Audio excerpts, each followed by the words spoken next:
Sa panel na ito. Para sa ikalawang pananalita, tatalakayin ang pagbabago ng naratibo, ang papel ng kasaysayan at ng kabataan sa pagbubuo ng bansa.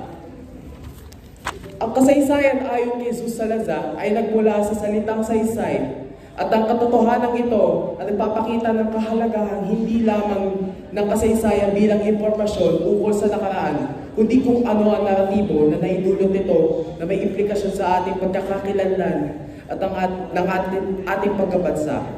Sa maraming panahon sa ating kasaysayan, ano kaya ang naging papel ng mga kabataan sa pagbabago ng naratibo ng Pilipino ukol sa kanyang sarili na siyang magpapatatag ng ating bansa? Ang tagapagsalita ang pinakaaktibong public historian sa telebisyon at sa bansa. Nagtuturo ng kasaysayan sa De La Salle University at Broadcast Communication sa University of the Philippines, Diliman. Nagtapos ng BA at MA Kasaysayan at kandidato o magtatapos ng PhD sa Antropolohiya sa UP Diliman. Kasama nagsulat ng aklat na Bonifacio ang unang Pangulo at ang Bayani Biographies Andres Bonifacio. Naglathala na rin sa iba't ibang artikulo sa mga journal na akademiko. Siya ang Public Relations Officer at Board Member ng Philippine Historical Association. Lumikha ng Showtime television segment na pinapanood ngayon ng mga estudyante at guro sa buong Pilipinas. Malugod ko pong ipinakikilala ang tagapagsalita na si Professor Michael Charleston Xiao Chua. Pabawalan po natin siya ng masilabong kalantanan. Makasaysayang araw po sa ating lahat. Kumusta po kayo? At salamat po sa pag-attend ng UP Lipunang Pangkasaysayan na tatao ng konferensya. May hindi nasabi na gusto ko talagang ipasabi sa pagpapakilala sa akin na ako po ay alumnus ng UP Lipunang Pangkasaysayan. Ako po ay naging pinuno noon ng dokumentasyon at aklatan at natutuwa ako na napakarami natin ngayon. Minsan doon lang kami sa bahay ng alumni. Sa Balay Kalinaw pala. Maliit lang na venue yun. Ito lang. Salamets.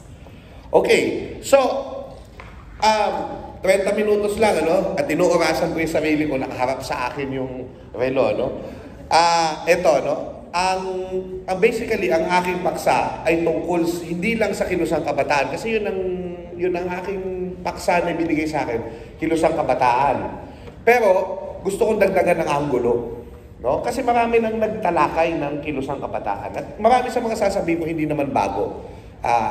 Pero gusto kong i-highlight, i-emphasize na yung kabataan, ang laki ng role doon sa pagbabago ng naratibo.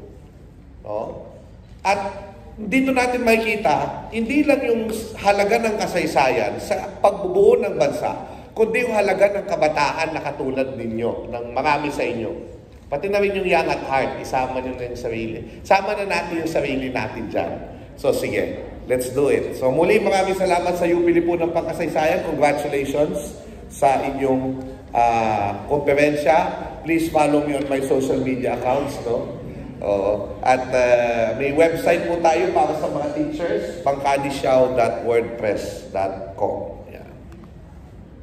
Ayan, Bayani Biographies. Okay. Imagine niyo yung sarili ninyo nung unang panahon, nasa isang bayan kayo dito sa Pilipinas, sa kapuluang ito, at kayo ay kinekwentuhan ng isang babaylan. Yung babaylan, yung naratibo niya, hindi nakasulat yan. Yan ay isinasa puso at isinasa isip. Nagtatakla yung mga naratibo na yun ng kung ano ang mga mahalaga sa bayan.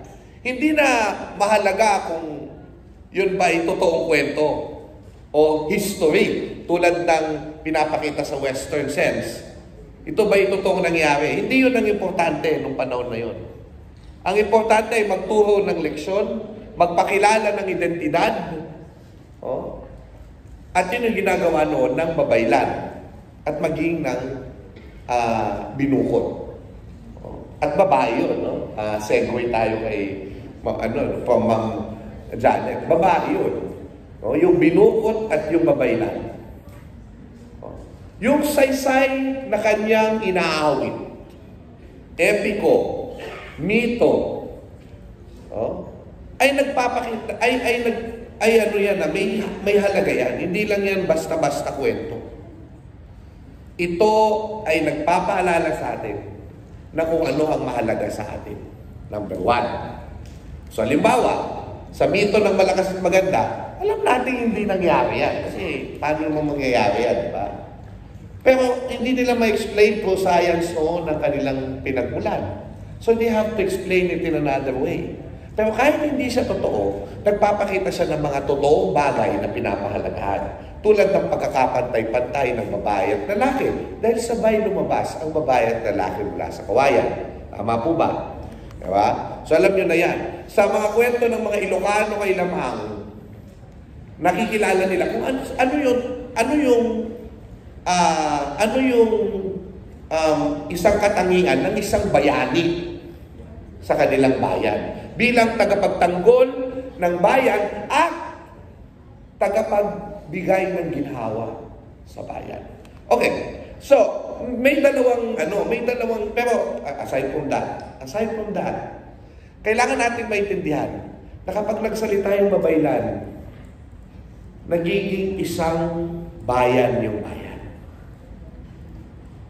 You get me?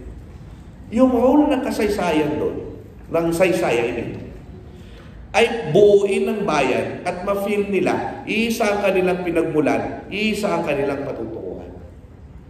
You get me?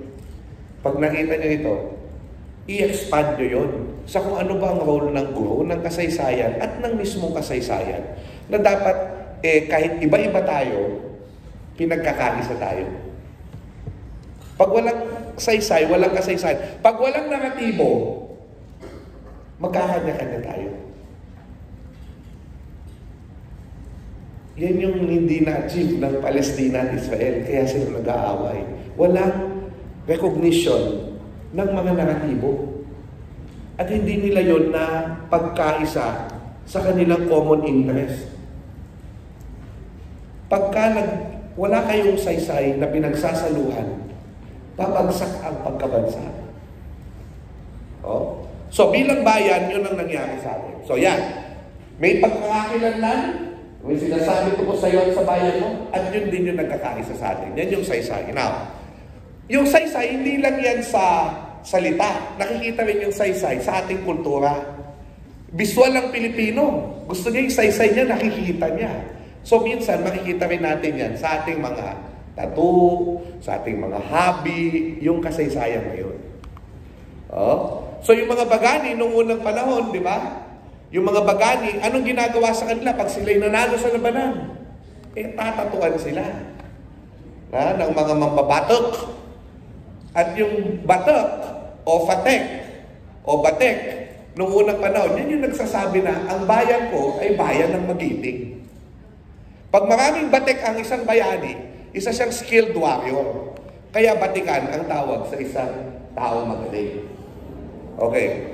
Now, yun ang bayan natin noong unang panahon. Magbabago ang naratibo pag dumating ang mga Espanyol. Sisikapin lang baguhin ang naratibo ng ating bayan. At paano nila babaguhin yan? Sasabihin nila na noong unang panahon, hindi naman kayo magaling. Nasa kadiliman kayo. At pagdating ng panahon, kami dadating. Hindi pagdating ng panahon. Kami ay dadating at magkakaroon ng liwanag. Yan ang sabi ni Seiyo Salazar. Nagkaroon ng tinatawag na bipartite view of history. So kahit yung mga bagani lumaban, nung una, di ba nasakop pa rin tayo? At iniba ng Fraile at ng mga Kastila ang naratibo natin. Naging dalawa ang naratibo natin. Bago kami dumating, nasa kadiliman kayo. Kayo'y manapawan na nagogo. At kami nabigay sa inyo ng mga mabilis sa sibilisasyon Kristiyana. So, yun yung nangyari dyan. Sa pamamagitan ng krus at espada. At yung naratibo, ang bagong bayani ng epiko, ang dumating sa inyo ay ang ating mahal na Panginoong Jesucristo. Diba? Si Jesucristo na yung bayani ng epiko. Kaya kakantahin nila yung pasyon. Diba? Pero anong nangyari? Pinakilala natin si Kristo, inangkin natin si Kristo kasi mabuti naman yung tinuturo ng Kristyanismo. At malapit sa ating paniniwala. Hindi nabura ang kultura natin. Magaling ang kultura natin. Pero, ano ang nangyari? Meron tayong tinanggap sa Kristyanismo na maganda, meron din tayong tinanggap na parang feeling ko misappropriation. At ano ito? Yung ilan sa atin ay naniwala na ano yung kanta nung 1980s ba yun? Sa langit, wala ang biro. Oh, kita mo yung mga yung mga kaedad ko, waawit dito. Hindi. Yung kaginhawaan, wala dito.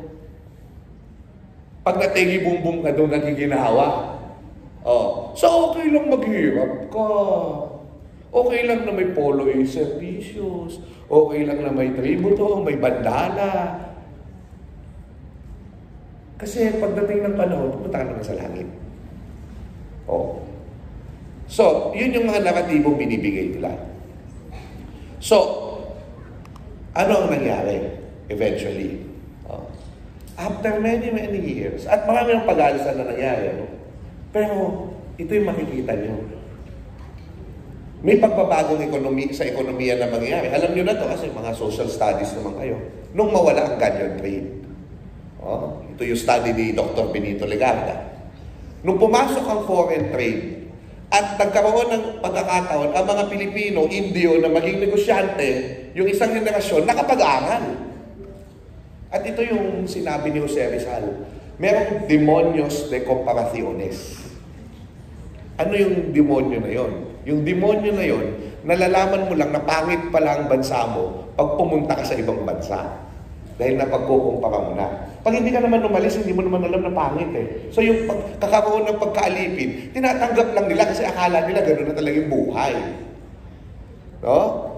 Eh may mga nakapag-aaral at nalaman ng kanilang nalaman na iba pala sa ibang bansa. So, bakla.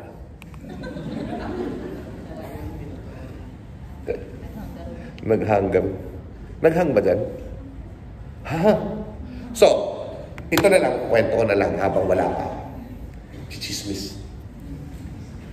1869. Diba? Noong 1869, may mga estudyante sa UST. Diba? Di pumasok sila sa klase. Pagpasok na sa klase, may mga nakalagay na mga papel. Ang tawag namin, pulyeto. Hindi ko alam kung yun ang tawag ninyo. Yung mga pamphlet. Malit lang. Tapos ang nakalagay doon, ganito. Kayong mga profesor namin. Kayong mga profesor namin. Basahin ninyo ang aklat ng nakaraan. At doon yung makikita na kaming mga Pilipino ay nararapat lamang igalang. Ano ba kasi yung problema? Di ba nagkapera ng ating mga Pilipino na ito? Maunlad ng Maynila noong panahon ng Espanyol bago sila umalis. Pero anong nangyari? Even if they have money, the Spaniards still made them feel like shit. So, these people, itong mga estudyante ng UST, bigla sila ngayong nagkaroon ng pamphlet. Alam nyo, nawindang yung mga Kastila. Nawindang. Sabi na, sino itong mga ito? Ang gusto ng mga tao ito, separation agad, revolution agad. Teka, wait lang, parang si Bado yun di ba? Hindi nyo gets yung connection? Di ba sabi lang nila, humingi kami ng pagrespeto. Tapos revolution agad. Red tagging, gano'n. Aktivista pa lang, rebelde na. Noon pa pala yan. Sino yung mga kasama doon? Apparently, mga bumuo ng ating bansa. Pasiano Rizal, yan. Yung si Felipe Buencamino, Numeriano Adriano, nakasama sa Cuerpo de Compromisarios, hindi ako nagkakamali, no? At maraming pang iba. Pati siyang Bosio, yan, Sares Bautista, nasangkot din dyan. So, kabataan, ang nagsasabi sa mga Kastila, basahin nyo ang kasaysayan at nang makilala nyo kami.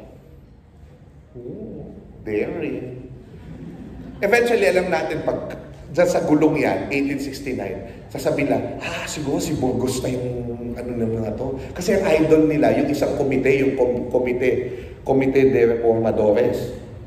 At ang nangyari doon, si Burgos pala yung parang ano. Pero, hindi siya talaga, inspiration si Burgos. Pero alam niyo naman yung mangyayari, alam niyo na to, so hindi ko na masyado ikukwento. Si Padre Burgos, isasangkot sa Cavite Mutiny. At meron na magkakaroon ng pelikula nga tungkol sa mga madyoha na yan, ano? So,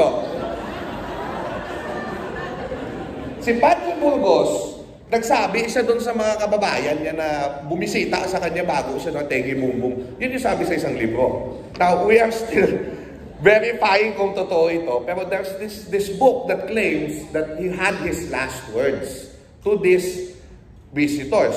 So, ang sinasabi niya sa mga kabataan ay ito, no? Mag-aral kayo, no? Pakinabangan niyo mga pangalan ng bayan hanggang sa kung saan may bigay ang mga ito. And then sinabi niya, tingnan niyo ang mga museo sa ibang bansa at nang malaman niyo kung sino yung tayong mga Pilipino. Alam niyo yung sinasabi na ni Burgos dyan? Yung kasaysayan natin noon, wala dito. Nasa ibang bansa. Kasi di ba kinukuha ng imperialismo at kolonyalismo yung kasaysayan natin, dinadala nila doon sa mga archibo nila doon. So kailangan natin puntahan. So sinabi nila, maging edukado kayo, maging Pilipino kayo, pero edukadong Pilipino. Ang numero uno niyang sinabi, sa pagiging edukado, alamin niyo yung nakaraan niyo. Ang saya, di ba?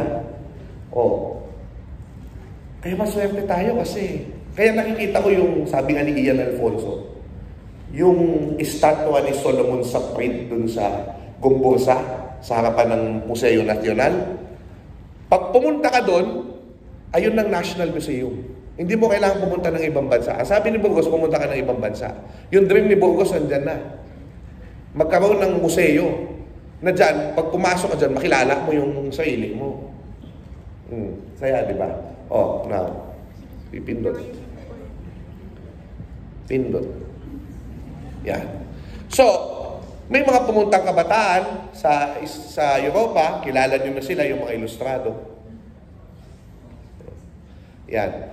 Minsan, sa visual din nila titignan yung pag-iiba ng naratibo. Sabi ng naratibo ng mga Kastila, bobo ang mga Pilipino, the young artist Juan Luna said, hindi tayo bobo. Dahil meron tayong, yan, okay, meron tayong talento, magaling tayo.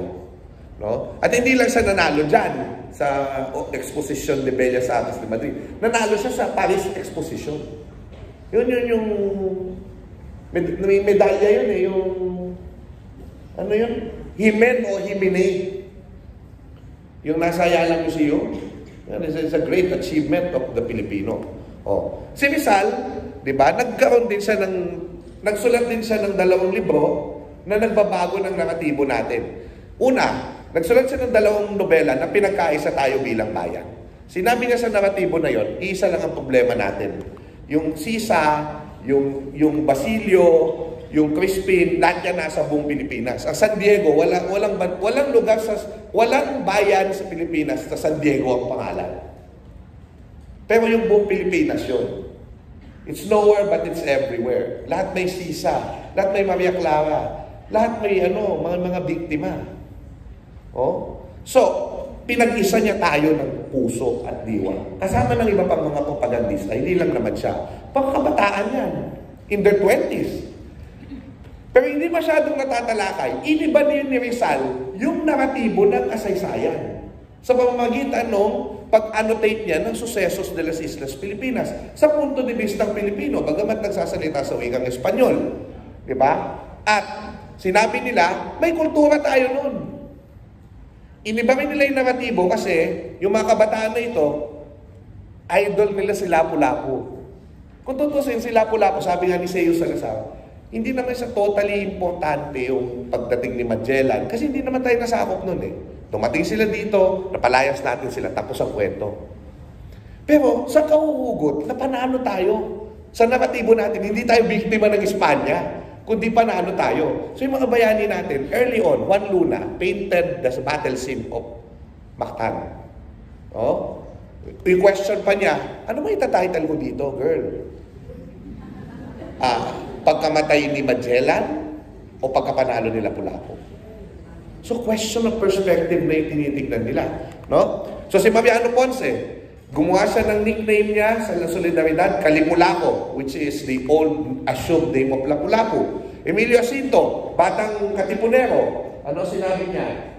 Nasa na ang dugo ni Lapu-Lapu, Kalipu-Lapu, masiglang hari ng Mactan, nang pinatay niyang Nilong si Magallanes. Doon sa kanyang essay na Gising ng mga Tagalog. So ginagamit nila ang naratibo ng kasaysayan dahil may kapangyarihan ng kasaysayan na imuking tayo kumilos. Na alam natin na tatlo ang kasaysayan natin. Ano yung tatlong kasaysayan na yon? Maunlad tayo nun, Malaya, Maginhawa. Dumating ang mga Espanyol, nagkaroon ng kadiliman at pangakit. Dadating ang panahon, lalaya din tayo.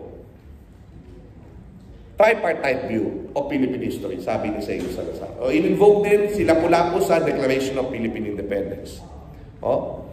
Now, kinaklaim ni Reynaldo Ileto, at tama naman siya dito, na ang inspirasyon ng tatluhang pananaw sa kasaysayan ay maaaring ang pasyong mahal ng ating mahal na Panginoong Kristo. Diba? Si Kristo ay nabuhay, siya ay nabuhay, si Kristo ay namatay, siya ay namatay. Tapos sino pa? Si Kristo ay nabuhay. O, di ba? Tatlo. Sabi ni Ileto, yung naratibo ng buhay ni Kristo, hindi niya tayo inalipin. Tulad ng sinasabi ng ibang historiador. Kundi, binigyan tayo ng kapangyarihang umasa sa isang bagong umaga. Yun yung tripartite view. Yun din ang kwento ni Jesus, yung kwento ng bayan. Liwanag, dilim, liwanag. You get me? Pero eto masaya. Sabi niya Atoy Navarro, hindi lang naman yan sa pasyon makikita.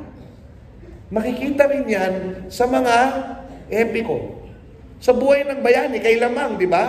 Nabuhay, kinain ng pating ba yun? Sa buhay ng maguli. So, ganun din yun. Liwanag, dilim, liwanag. So, tinatanong sa Katipunan yung tatlong tanong na yan. May 8 minutes pa ako. Okay. So, yan na yan, no? Liwanag, dilim. Sinulat ni Bonifacio saan dapat mabatid ng mga Tagalog. So, sa naratibong yan, sumilang ang bansa. Nagkaisa ang Pilipino para tumindig. Of course, medyo minsan nagkakaaway-away tayo konti. Ganun man talaga eh. Tao tayo eh, nag-aaway talaga tayo. Pero ang mahalaga, andyan na yung bansa. Naisilang na. Diba? Now, fast forward tayo, may isang nakababatang profesor ng English na sumulat ng isang libro. Si Amado Guerrero. Philippine Society and Revolution. So, may mga textbook, Agoncillo, Constantino, later pa yata si Constantino, may Agoncillo, may Saide, may Sapra. Pero, ito, hindi historiador ang gumawa. At sabi niya, tripartite view din. Malaya tayo maginhawa nun, pero may kolonyalismo na inalipin tayo. At kahit malaya na tayo, madilim pa rin ang bayan. Bakit? Kasi may tatlong ismo. Imperialismo, burokrata kapitalismo, at saka kapitalismo. Feudalismo, imperialismo, feudalismo, burokrata kapitalismo. Yan, tama. So, yung tatlo. Of course, tripartite view pa din. Pero future. Nagsasabi siya, in only history book that says, etong past natin, etong present, etong future.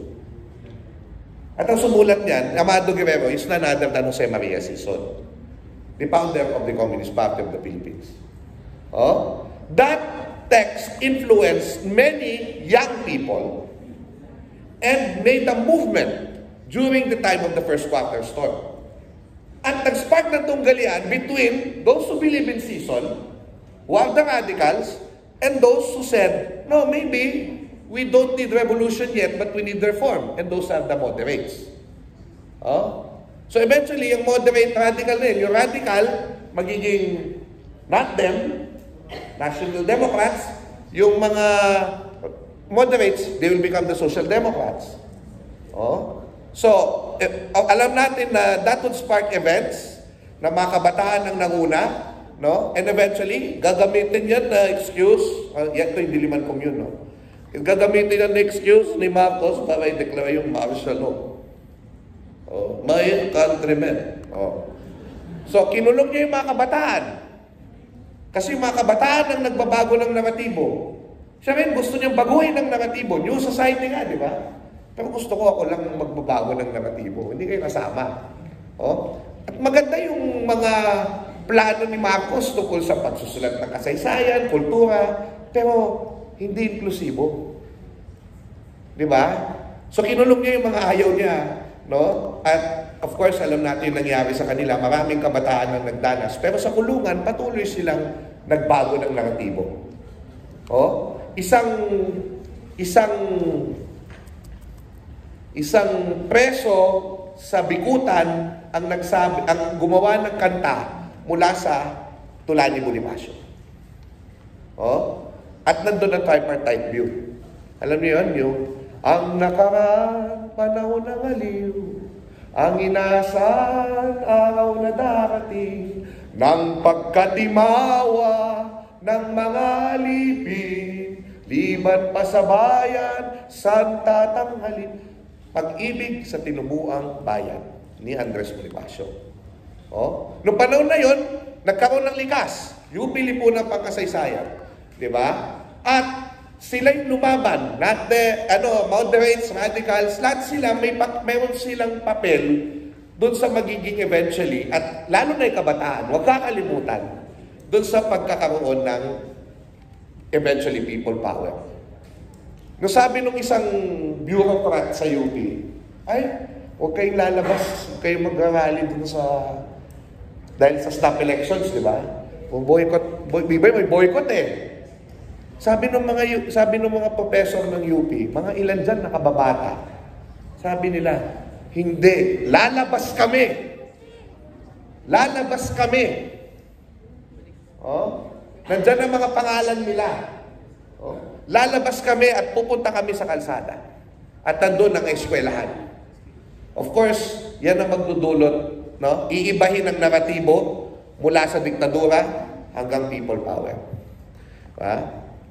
Now, may malaki pa tayong problema, girl. 5 minutes. Ano yung malaki problema natin, girl? Oh? Yung oras ko. Joke. Yung malaki problema natin, hindi.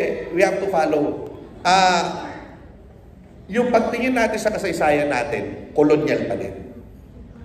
Diba? So, may mga taong nandito sa UP, tulad na Virgilio Enriquez, sa psikolohiya, si Cobang, ng Prospero Cobang ng antropolohiya, si Seo Salazar ng kasaysayan, at bubuin nila ang agham panlipunang Pilipino. Oh? So, si Seo Salazar, gumawa siya ng mga papel noon tungkol sa psikolohiyang Pilipino na wag naman mga foreign concept o foreign narratives ang ating kunin. Kunin natin naratibong Pilipino. No? At binago niya yung dating history lang ang ating tinuturo, Western sense, doon sa tinatawag na kasaysayan bilang mga salaysay na may saysay para sa sinasalaysayang grupo ng tao. Tapos, si Sir Nilo Ocampo, kakatapos ng thesis niya, ayaw i-publish kasi nasa Pilipino, 1983. Dapat daw sa English daw ang mga thesis pag pinablish. Nasa Germany nun si Salazar, sabi niya, i-publish natin yung iyong akda. Oh? At ang pantayong pananaw ay nag-develop. Oh? Malaki ang papel ng Departamento ng Kasaysayan ng UP sa kwentong yan. 1988, natatagang muli ang UP Lipunan Pangkasaysayan. Ipinagpatuloy. Ang unang pangulo niyan, si Ferdinand Llanes. Oh? At si Ferdinand Llanes at iba pang mga nakababatang guro tulad ni Dedina Lapang, lahat sila, Bernadette Lorenzo Abrera, sila po ang nagtayo ng adhika. Eventually. No? At binago nilang naratibo tungkol sa Katipunan. Sinabi nila, hindi lang Maynila ang Katipunan, pambansang kilusan. Ang legacy nila, it's a more inclusive history. Oh? Lapit na po. Oh? So, yung mga nakababatang mga guro, at nagkaroon ng adhika. No? Bilian, Abrera, Jane Catel, Jane Rodriguez, si Carlos Catel, Sir Abero, no? Sino yung isa? Ryan Palad nasa likod. Okay. So, yung mga iba, yung si Atoy Navarro, ito yung generasyon nila. Vicente Villan, ito si Nilo Ocampo, yung narito, no? So, silang magbubuo ng eventually isang movement, no? Ayan, si Gabriel, Reyno Reyes, environmental history, no? All of them. Si Efren Isorena, no? Si Boben Guillermo, ay magkakaroon ng talastasan tungkol sa kasaysayan. No? Neil Santillan, no? Romel Hernandez, si Edward Yulo, no? At marami pang iba, no? Sila yung eventually magkakaroon ng organisasyon na tinatawag na Bahay sa Liksikan ng Kasaysayan at Bagong Kasaysayan. Sandali ito, lapit na. Yung likas at yung Bahay sa Liksikan ng Kasaysayan, matagal na silang partners sa pagsusulong ng adhikain ng Makapilipinong kasaysayan. Sina Lars Ubaldo, sila yung sumulat. Nung sinulat nila to, bata pa sila. Kasi bata pa rin sila ngayon eh. Abeo, tingnan mo, bata pa rin. Si Ubaldo, bata pa din. Oh. Si Naknak Imuel, pag nakita mo, oh, bata pa din. Si Namarot Nelmido, si Atoy, makikita nyo mamaya, no? Mag-SB19 pa yung topic niya. Akala mo, slay, no? So, tapos, binuo nila yung isang konsepto ng periodisasyon na tripartite din. Pamayanan, bayan, bansa. At ito yung istorya, ito yung bagong balangkas ni Seo Salazar. So, yung likas ay nagpuproduce ng mga kabataan, no? Nilagay ko lang ito para alam yung gwapo ako nung unang panahon, ano? Yan ako.